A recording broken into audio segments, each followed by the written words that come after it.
Hi, welcome back to the channel. I'm Michelle, and today I want to talk about something that I've been getting a lot of questions or comments about, and that's what do you do when you don't fit in with the homeschoolers that are in your area, or you feel like you're kind of the outsider? How do you handle that? I think that's a wonderful question. Now, full disclaimer, this is my second year homeschooling. I'm no expert in this field. I can only share my experiences and my thoughts with that. That doesn't mean I'm completely right, everyone's completely wrong, but take this as this is my situation and experience with this. So, when it comes to, a lot of these questions arise when I put up the video about academic rigor and how I provide challenging opportunities for my kids, and I don't shy away from frustration or struggles when it comes to getting through curriculum and things like that. And I guess that's just not a very typical homeschooling perspective, attitude, however you want to put it. There's a very gentle approach to things, or a lot of unschooling or things like that. And how do I handle homeschool groups that there's either some type of judgment or not acceptance from those people in the group? So the first thing I want to kind of dispel is that there's this idea that there's only one way to homeschool, which I don't understand why that is thought. We all know every family's unique. You could, have kids the same age, be using the same curriculum, and it won't be the same schedule, it won't be the same household. Every single house is going to do homeschooling different. But I think we think we're outsiders because we often only see certain things on social media, Instagram, YouTube. We see all these people doing similar things that are trendy. Or what do homeschoolers like to do but segregate themselves into these little groups based on homeschooling things like educational style, like only a Charlotte Mason homeschool group, or only classical conversations homeschool group, or only unschoolers homeschool group, or only religious-based homeschool groups. We segregate ourselves into these tiny little groups and surround ourselves with people that think just the way we do, or share just the same beliefs we do. I think there's a lot of negative things to that aspect. I don't want to be a part of a group that all thinks the same, agrees on everything, because I don't think we're going to learn and grow from one another if we're all the same. I definitely want to be part of a group that had different religious backgrounds, that had different educational philosophies, whether that be you're an unschooler, an eclectic homeschooler, or whatever those catchy phrases are that people like to label themselves with. That it's important that even though that might not work for your homeschool, that doesn't mean you can't appreciate or learn something from someone that's using that technique. For example, in our homeschool co-op that I help create and run now, is that we have an unschooler, or someone who doesn't do a lot of structured learning and stuff. That is the complete opposite of me. But can I learn things from this family? Yes, because I have respect that I understand that these are the choices they've made for their family. That's not for me or anybody else to judge, to have this open communication and respect from one another. So that being said, I don't participate in homeschooling groups that segregate on different issues. For example, religion, I've talked about that. I am a Christian. I am specifically ELCA Lutheran, if you're curious, my exact denomination, because there's a broad spectrum of Christianity. There is a large homeschooling Christian group, one of the only of two homeschool groups in my area, and I'm talking within probably 45 minutes to an hour. I approached and talked to them because, again, I'm open-minded. Just because you're Christian and I'm Christian doesn't necessarily mean it's going to be a good fit. So this group is definitely more conservative Christian, which if you've seen any of my videos, I'm definitely not. But that doesn't mean I can't be around people with those beliefs. But the thing that turned me away from this group is that they wouldn't allow you to enter this group unless you signed a statement of faith, a piece of paper saying that you believe exactly what they believe and will not bring any other ideas into the group. I don't want to be a part of a group that, there might be wonderful people in there that I get along with really well, but if their first introduction or anything you have with this group is saying, you're not allowed if you don't fit into this box. Absolutely not. No, I don't want to be a part of that, because that's where you're going to get the groups that have the judgment and the little snickering and the mean girls and things like that. No, I don't want to be a part of a group that wants to exclude others based on different ideas, beliefs, things like that. So, number one, I just don't waste my time with that. Same with, classical conversations. You're only allowed to join that group if you follow classical conversations and are willing to buy all the materials.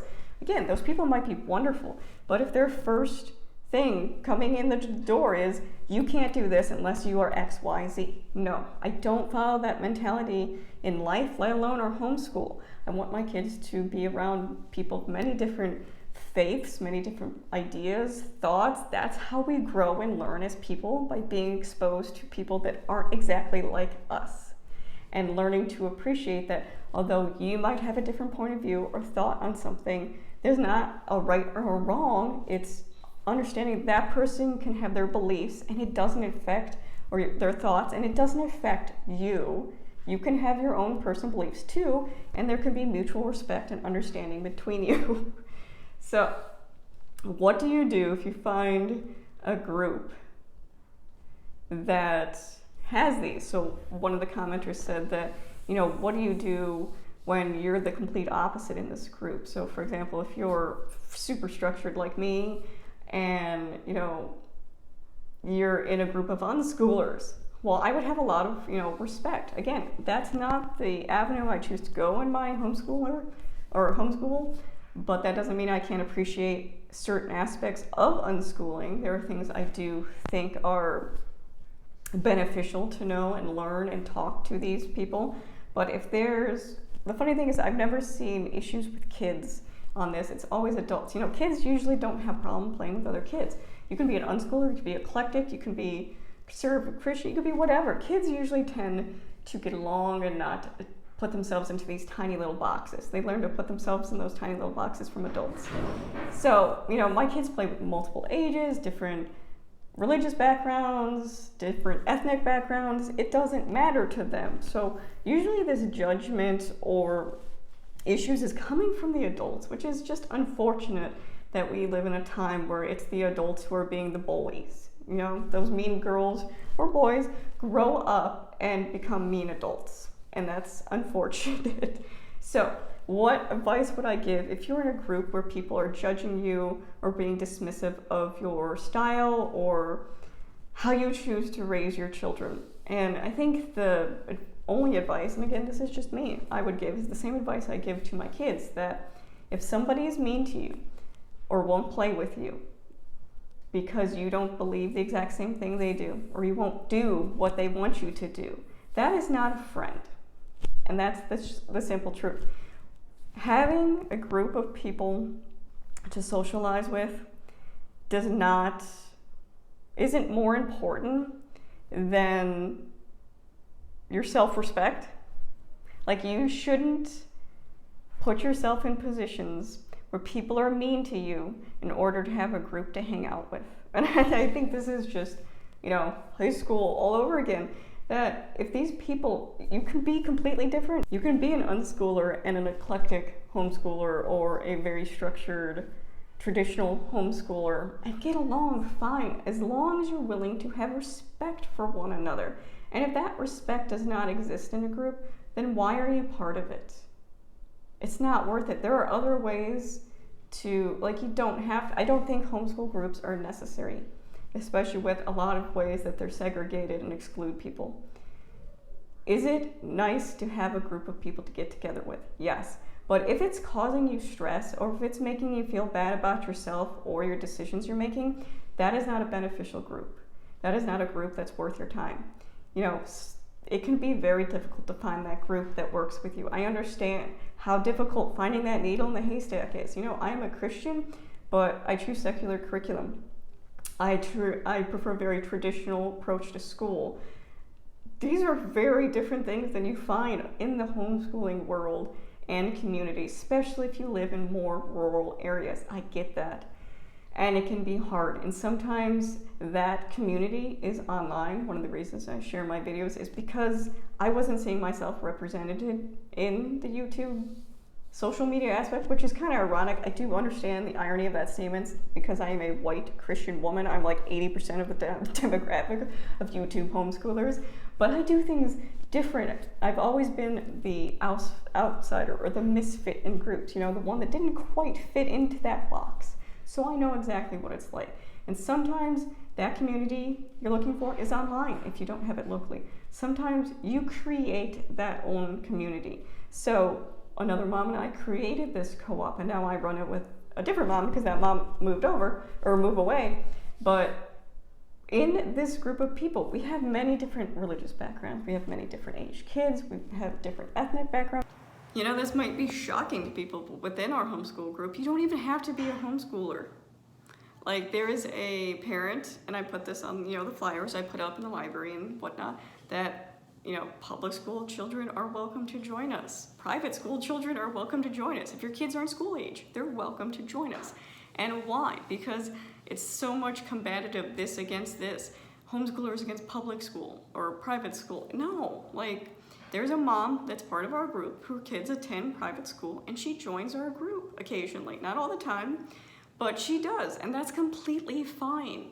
You don't have to be a homeschooler to even be in our homeschool co-op. If you don't have kids that are school age and you just want to have some fun and activities and a group of people to socialize with, that's completely fine. Having this open-minded that everyone is welcome, yes. That's what we do. We come from different places with different views, but we all have mutual respect for one another and our choices, and we can learn from one another, and there's no judgment or snide comments. And I personally wouldn't allow that in the group, but it's really great to find your group that is accepting of who you are. And, we just had our homeschool meetup on Friday. It was really nice. The kids had fun sitting down with the moms, having our lesson, but just, being able to have that support, though, even if it's just talking about, it was a rough homeschool week, or, I'm struggling with this in my homeschool. What have you experienced that? Or suggestions, just having that group to lean on that's not about judgment or telling you you're doing something wrong, but listening to you and just giving you ideas and having open conversations, because that's what we should be doing as adults. That's what we should be doing. Not just, well, I can't do that because it's not, Charlotte Mason. No. Don't judge a book by its cover. Don't judge a homeschooler by the choices they make. And I would just say, don't lose hope that your group's not out there. For example, last year I found out that about 45 minutes away, there's a very inclusive homeschool group that, right up front, they say that they have a class on LGBTQ history, which I was like, oh my God, yes.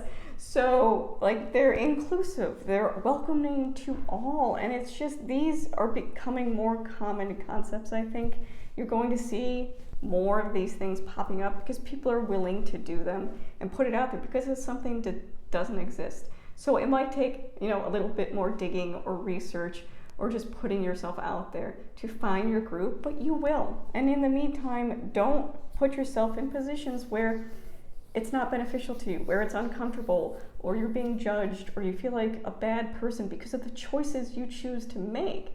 If those people aren't willing to respect you, don't waste your time. And that might be a little blunt, but that's kind of how I've, come to things, that I'm not going to waste my time trying to forge friendships with people who aren't going to accept my choices. And realize that although they might think differently, that there's not a right or wrong. We can both have our thoughts and opinions and get along and be friends, and it's completely fine. So that is my advice. If you have any advice for someone who has, if you've been an outsider in a homeschool group, or, because like I said, I don't have a lot of actual experience dealing with that, because when I do encounter it, I realize that group's not for me, and I look for something that fits better for me.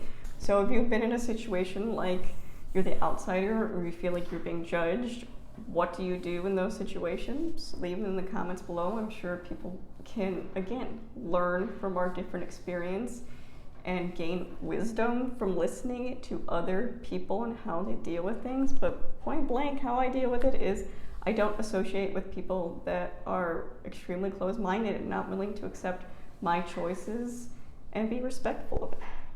So, if you have any questions, leave them down below. If not, thank you for watching.